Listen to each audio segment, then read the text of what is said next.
When we lived in Baltimore a few years ago, I did an oil change for somebody on their motor car. In order to get to the oil filter, which is situated behind the engine, I had to jack this car up. I put the car in park and I put the handbrake on, and then I jacked the car up.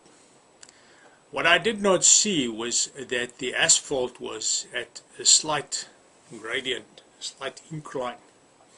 And as soon as I was underneath the car, this car started moving and it fell off the jack onto me, crashed down my ribs.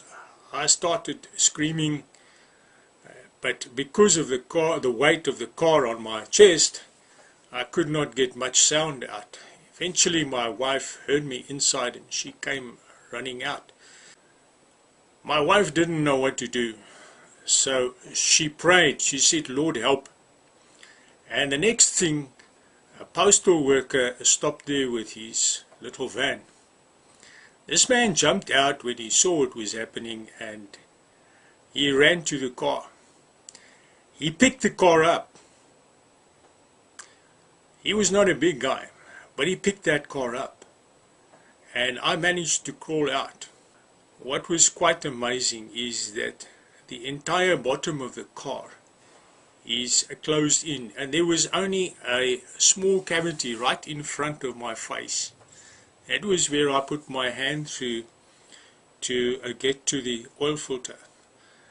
But when the car fell on me, it fell in such a way that cavity was right over my face. Otherwise it would have crushed my head. It did bruise my chest a bit and I was sore for a few days. But I just thank Jesus that He kept me alive. It is so wonderful that when we call on the Lord, He answers our prayers. He answered my wife's prayers when she said, "Lord, help us please." And that man arrived there. He could not pick that car up afterwards when he tried. But the Lord gave him power to lift it off me. I just want to share this testimony to let others know that Jesus is alive. He's the God of miracles. If we call on Him, then He answers our prayers and He keeps us alive for His purpose. May Jesus bless you.